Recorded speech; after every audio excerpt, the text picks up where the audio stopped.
You know what's so embarrassing about the liberals saying they stand with Ukraine? Do you guys realize that Ukraine does not stand with your ideologies? Number one, you know it's illegal to go into a gay marriage in Ukraine? Gay marriage is not legal. Ukraine solely believes that marriage is only between a man and a woman. You want to know what else is true for Ukraine? Right now, as we speak, there are men getting kidnapped off of their streets, like literally just walking their dogs or walking home from work, and they are being snatched up and thrown into a van as they are screaming for their lives because they don't want to go fight in war that they'll lose. They have no say in where they're going. They are getting literally snatched off the street, just tracked down and snatched, not like a normal recruitment, okay? And they have no bodily autonomy to make that choice for themselves. Isn't that something you guys preach about?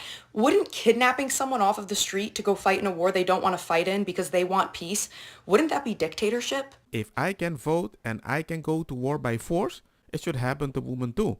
Unless they cannot vote. I'm not saying they're saying that, but I would not be surprised they're thinking that.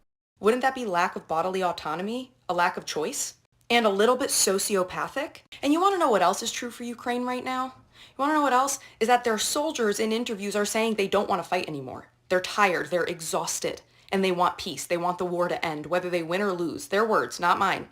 Whether they win or lose, they want the war to end. So because you are so against Trump and anything he does or says, you are disregarding and disrespecting the people actually on the front lines dying to save their country because they don't want to do it anymore.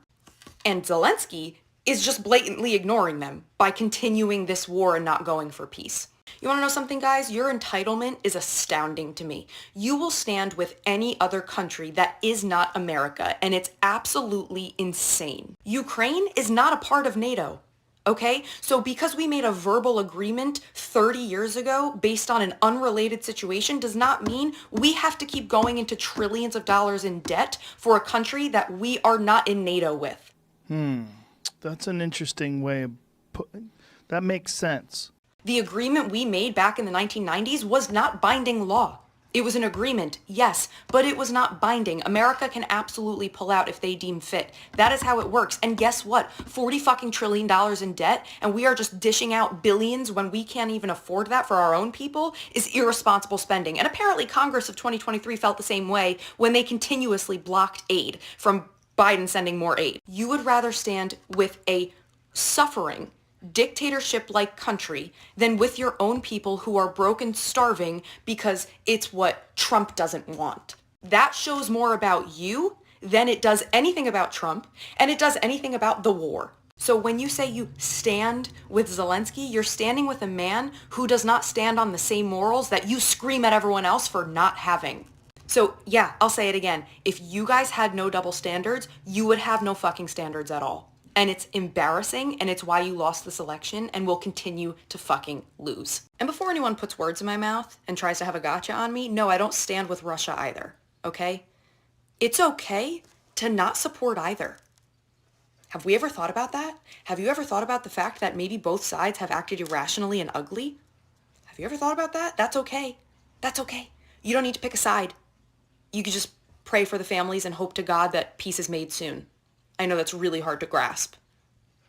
So don't you dare, any of you, put words in my mouth saying she's pro-Russia. I'm pro-peace. I'm pro-stopping putting people on the front lines that don't want to be there anymore, that continue to die and be put at risk every single day over a fight that should have been over months ago. No, I'm sorry. Years ago. I actually start believing that certain people prefer to lose than win under the condition of somebody they don't like. They don't want a solution. They just want to win on their standard, especially when somebody else can be forced to do the job for them because they're not obligated to go to war. That's it. Many leaders have talked about Europe that needs its own military, an army of Europe. And Bengadillo, remember to subscribe. ¿Por qué?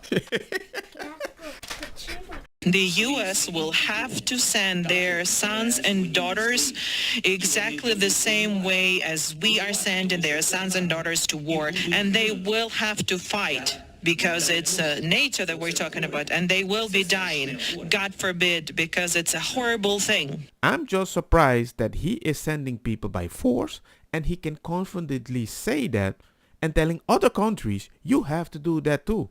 If you're waving a Ukrainian flag or putting a Ukrainian flag in your bio, I want to ask you, what exactly are you supporting? Are you supporting a war that the US and Europe sparked by constantly expanding NATO closer to Russian borders since 1994? Are you supporting a war that was sparked by the US helping to overthrow a democratically elected Ukrainian president in 2014 because he was pro-Russian? Do you think that Ukraine in the hands of NATO, US is not going to build military bases close to the border, very close to Russia?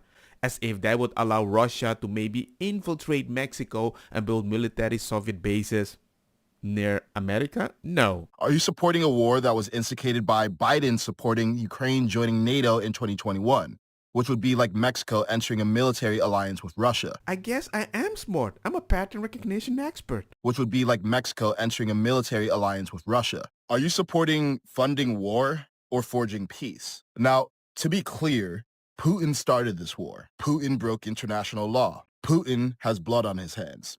But our government has been giving other governments excuses to fight wars.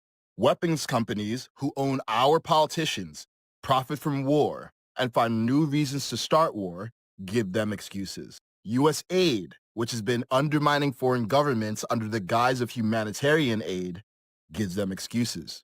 Cowardly Republican and Democrat career politicians who go along with all of that give them excuses. If we want to stop wars, then we need to stop giving other countries reasons to start them. Now, we can all have empathy for Zelenskyy. He's had to endure 3 years of watching his people suffer at the hands of Putin. But legacy media painted him as a victim in that press conference. They ignored how Zelenskyy behaved for the first 39 minutes of a 50-minute press conference. They ignored that Zelenskyy kept calling Putin a killer and a terrorist while our president was trying to make peace. They ignored that Zelenskyy said Russia should pay for everything while our president was trying to make a deal. They ignored that Zelenskyy threatened Americans that Putin will attack America while we're trying to stop the attacks on Ukraine. Oh man, this guy is coming with points. A lot of them. A lot of them that has to be addressed.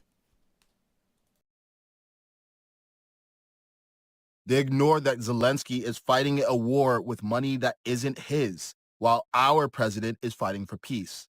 Stop buying this.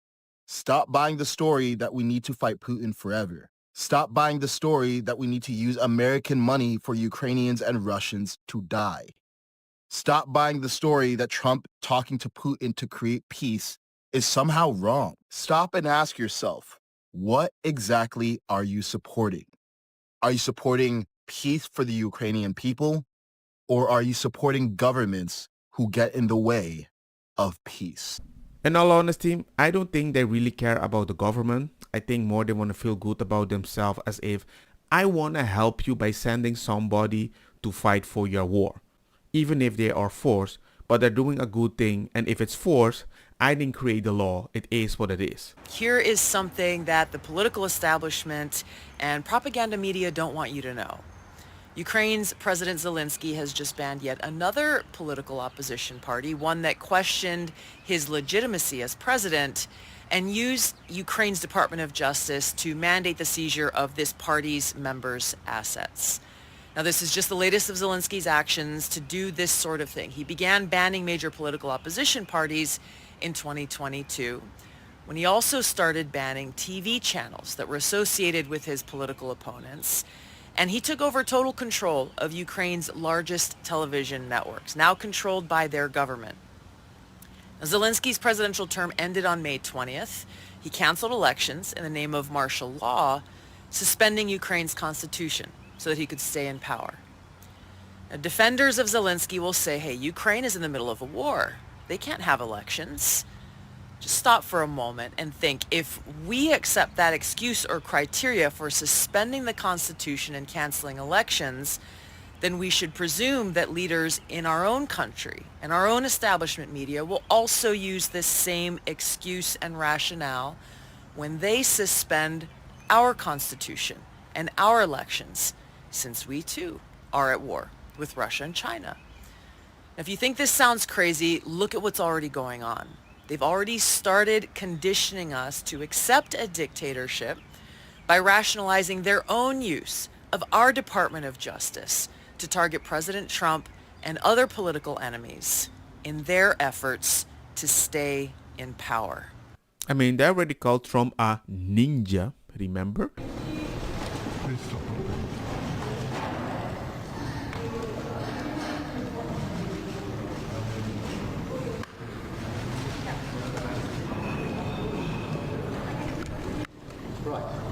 This meme is perfect. Who wants war to continue in Ukraine? Everybody's like, yeah. Who wants to send their kids? Everybody hands down. Well, now I think they're thinking about it, because even UK was like, hey man, we're going to put boots on the ground. Not every nation will feel able to contribute, but that can't mean that we sit back. Instead, those willing will intensify planning now with real urgency. The UK is prepared to back this with boots on the ground and planes in the air. Together with others, Europe must do the heavy lifting. And you know what they find out? I don't know why Pedro Sanchez is there. He's from Spain. They're totally against war. They send almost no money to help the Ukrainian people, but you're going to stand there. I care about you by not sending anything. Who you gonna send? You're a country anti-war. You can even celebrate carnival at school with my kids with a gun because it's a bad thing. But we'll support Ukraine. I'm like, I don't know. The message is wow. Like, I do it for the moral point, even if I don't agree with you. Dean Rose. Mr. Rose, thank you so much for being here. There's the magazine, Foreign Affairs. Now, Gideon, help me out here. We've got a battle. The Ukraine, some of them want to go into the EU, the European Union, right? And some of them want to stay with Russia. If the Ukraine's not in Europe right now, what continent is it on? Well, it's part of Eurasia, but it's part of Eastern Europe and the former Soviet bloc. It's basically Robin to Russia's Batman. And the challenge here is to try to attract it to the West, to get it to flip sides. So the rebels in the streets, what are they fighting for? They're fighting for a better future. Countries have a development... That sounds like a political speech. No, like, but it's actually true. Countries have to develop over time. And Ukraine basically, after the end of the Soviet Union, faced two tracks. It could stay a sort of stagnant, corrupt, authoritarian country tied to Russia, or it could essentially join the West. It could modernize, liberalize, become a democracy. At the last minute, when it looked like it was going to trade up from its sort of abusive relationship with its boyfriend from the hood to a nice yuppie... You're not loading these choices in any way whatsoever.